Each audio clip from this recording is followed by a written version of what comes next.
Assalamualaikum dan selamat sejahtera. Kami daripada kumpulan 6 dan pada hari ini kami akan membentangkan kajian kes kami yang bertajuk Pengaruh dan Kesan Etika dan Peradaban yang berlaku di Tanah Melayu pada generasi kini. Ahli kumpulan kami terdiri daripada 5 orang ahli iaitu saya sendiri, Muhammad Syuhairi bin Azadin, Muhammad Hafizuddin bin Ruslizan, Muhammad Arif Farhan bin Zakaria, Nur Afika Usma binti Abdul Anas dan Nur Sufia binti Muhammad Rizal. Baiklah, kami akan memulakan pembentangan kami dengan bahagian pengenalan. Baiklah, pada masa kini, pengamalan konsep etika dan peradaban merupakan satu perkara yang amat penting bagi pembangunan dan perkembangan sebuah masyarakat dan negara. Etika dan peradaban telah dijadikan sebagai sebuah panduan bagi sebuah masyarakat untuk melahirkan seorang insan yang bagus dari segi jasmani, emosi, rohani dan intelek. Etika adalah sebuah hukum, adat resam, adat tradisi, kesusilaan, budi pekerti, sopan santun dan sebagainya. Perkataan etika ini berasal daripada dua buah bahasa, iaitu bahasa Yunani yang dipanggil sebagai ethos dan mores dalam bahasa Latin. Etika masih tetap menjadi sebuah garis penunjuk bagi masyarakat terdahulu maupun kini untuk memudahkan mereka bagi mengenal pasti apa yang baik dan apa yang jahat, yang mana benar dan yang mana salah, apa itu sebuah tanggungjawab dan lain-lain. Istilah peradaban berasal daripada kata dasar iaitu adaba yang bermaksud tingkah laku ataupun tata susila yang baik dan terpuji yang dilakukan dan diamalkan oleh sesebuah masyarakat.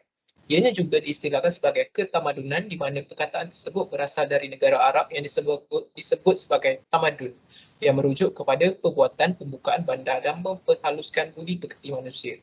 Baiklah, yang seterusnya adalah objektif kajian. Baiklah, terdapat 4 objektif kajian bagi kajian kes ini. Yang pertama ialah mengkaji galur arus masa perubahan terhadap etika dan peradaban yang berlaku di Tanah Melayu. Yang kedua, mengkaji bagaimana Tanah Melayu berjaya menjalin hubungan dengan negara asing. Yang ketiga, mengkaji kesan revolusi etika dan peradaban di Malaysia. Dan yang terakhir, mengkaji kesan etika dan peradaban dari sudut intelektual dan psikologi. Seterusnya adalah metodologi kajian. Bagi mendapatkan maklumat ini, penulis melakukan 2 kaedah untuk mendapatkan informasi berkaitan pengaruh dan kesan etika dan peradaban yang berlaku di Tanah Melayu pada generasi kini. Terdapat 2 kaedah kajian yang dilakukan iaitu kaedah data prima dan kaedah data sekunder.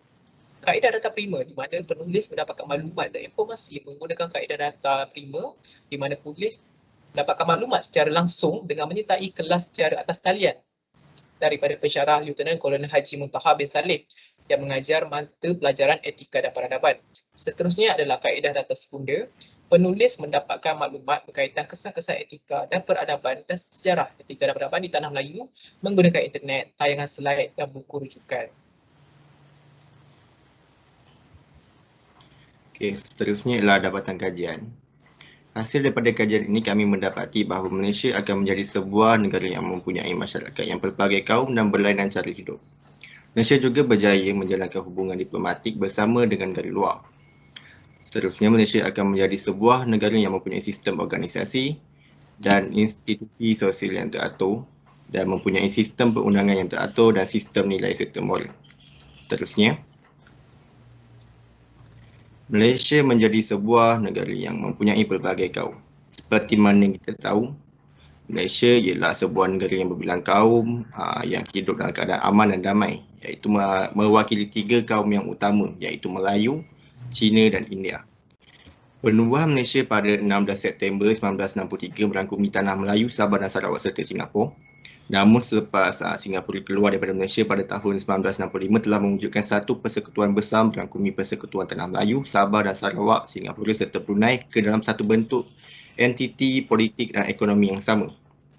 Akibat daripada penubuhan Malaysia ini telah mendatangkan beribu faedah kepada pembangunan agama, bangsa dan negara yang lebih kepada membentuk sebuah negara yang aman dan bebas daripada anasi luar, khususnya komunis yang terbentuk. Seterusnya. Kerajaan ini juga telah mewujudkan satu negara bangsa yang merangkumi Tanah Melayu, Sabah dan Sarawak. Malaysia juga dikenali sebagai negara yang sangat kaya dengan keunikan budaya, adat resam, kepercayaan, agama, kepercayaan dan gaya hidup. Kesannya para pelancong daripada dalam ataupun luar tertarik melihat gaya hidup masyarakat yang mempunyai pelbagai budaya yang unik. Oleh itu Malaysia dikenali sebagai negara yang bermasyarakat majmuk, kaya dengan budaya dan adat resam. Malaysia juga memiliki komposisi penduduk yang terdiri daripada kepelbagaian budaya dan bangsa, seperti mana konsep satu Malaysia yang berasaskan prinsip rakyat didahulukan, pencapaian diutamakan, melambangkan hubungan harmoni dan kerjasama yang terbentuk antara pelbagai kaum. Seterusnya. Seterusnya merupakan dapatan kajian yang kedua, iaitu Malaysia menjalankan hubungan diplomatik bersama dengan negara luar. Secara tidak langsung, negara kita Malaysia telah menjalinkan hubungan diplomatik bersama-sama dengan negara luar. Negara Malaysia telah jalinkan dan eratkan hubungannya dengan negara-negara serantau untuk mengembangkan dan memajukan ekonomi serta teknologi negara kita. Malaysia juga telah menjalankan langkah yang ampuh dengan menjalinkan hubungan yang erat dengan negara-negara yang lain. Malaysia juga telah memanfaatkan peluang yang ada dengan menjalinkan hubungan secara dua hala dengan negara luar. Bila negara kita jalinkan hubungan dua hala, maka kestabilan politik akan berlaku di mana rakyat dapat hidup dengan keadaan aman dan damai tanpa pergaduhan disebabkan oleh sistem politik yang stabil. Seterusnya, penubuhan negara ASEAN dapat menjamin kedaulatan negara-negara serantau. Seterusnya, Menteri-Menteri luar ASEAN mengisytiharkan negara-negara ASEAN sebagai zon aman, bebas dan berkecuali. Hubungan baik yang dijalinkan dengan negara serantau telah memudahkan bantuan. Sebagai contoh, negara Indonesia telah berlakunya gempa bumi dan kita sebagai rakyat Malaysia memberi bantuan dari segi kewangan, ada juga yang jadi sukarelawan dan sebagainya. Sebuah negara harus memberi bantuan apabila mereka memerlukan bantuan dari kuasa luar.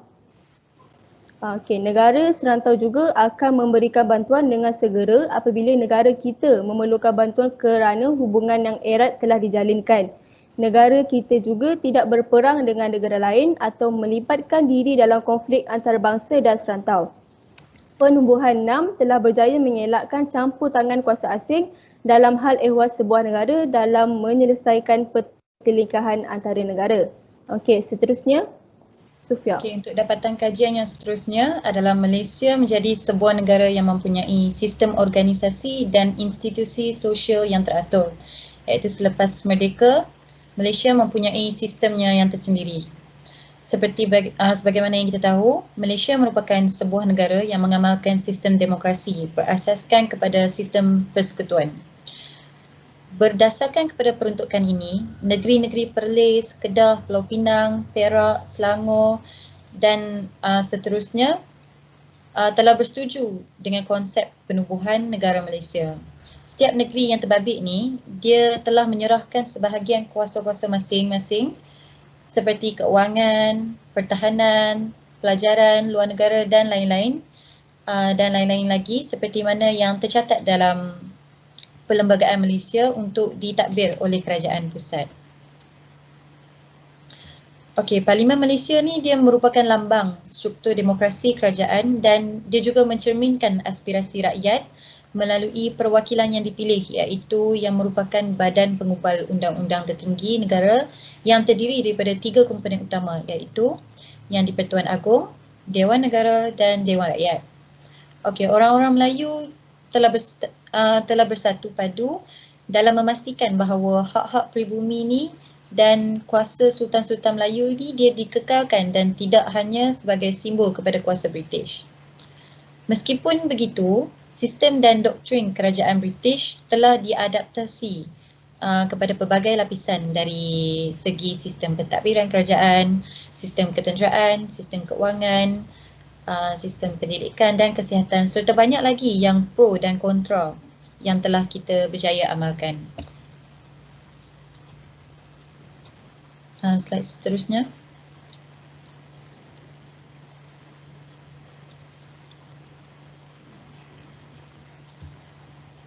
Gerak.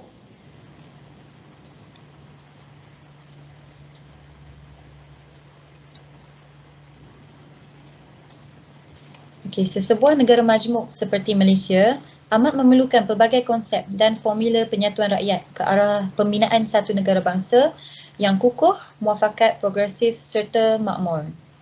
Meskipun sistem dan pemerintahan sedia wujud sebelum penjajahan lagi disebabkan proses penjajahan yang memperkenalkan pelbagai pembaharuan, maka suatu evolusi turut mempengaruhi minda serta jiwa sebahagian besar pendukung dan pejuang kemerdekaan.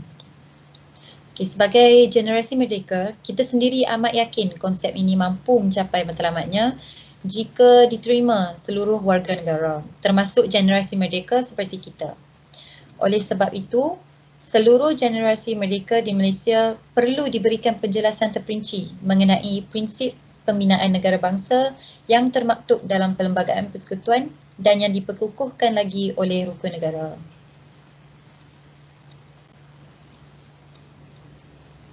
Saya serahkan poin seterusnya kepada Arif Farhan.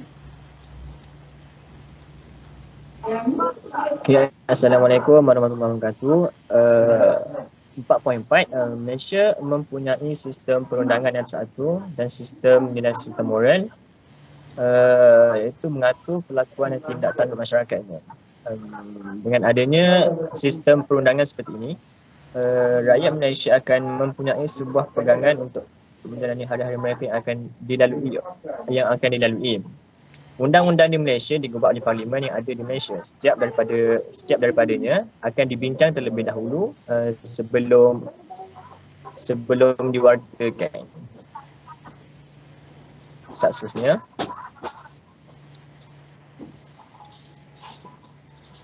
Seterusnya, undang-undang akan membantu dalam menyelesaikan pelbagai konflik yang berlaku di atas satu perbatasan dan tiada siapa pun yang boleh menyanggahnya dan melawannya. Ini boleh dilihat setiap perundangan yang telah diwartakan ataupun yang telah diwar-warkan, setiap masyarakat haruslah mengikutinya dan tidak boleh menafikannya. Semua masyarakat di Malaysia terutamanya harus mengikutinya. Ini menunjukkan bahawa dalam sesebuah negara tiada siapa pun yang boleh membuat sesuatu perkara di atas kehendaknya sendiri tanpa memikirkan apa yang perlu tanpa memikirkan apa-apa pun. Okey, yang terakhir ialah rumusan. Kajian ini bertujuan untuk mengkaji kesan atau pengaruh etika dan peradaban yang berlaku di Tanah Melayu pada Malaysia masa kini. Ini dilakukan untuk mengkaji perubahan, kemajuan dan perkembangan sesebuah negara ekoran pengaruh etika dan peradaban. Perkembangan etika dan peradaban yang telah berlaku di Tanah Melayu telah pun berjaya memajukan sekaligus membawa nama negara Malaysia ke persada dunia. Kebanyakan manusia pada masa ini untuk memiliki pemikiran materialistik, iaitu lebih mementingkan wang atau kebendaan semata-mata daripada sifat kemanusiaan. Nilai etika dan moral semakin lama semakin lenyap mengikut peredaran masa. Dan seterusnya, semakin maju negara, semakin kurang nilai etika dan moral dalam kalangan masyarakat. Ianya dibuktikan apabila terdapat banyak kes jenayah seperti pembunuhan, rompakan dan sebagainya. Itu menunjukkan tiada sifat kemanusiaan antara kita semua. Itu saja bagi kumpulan kami. Sekian, terima kasih.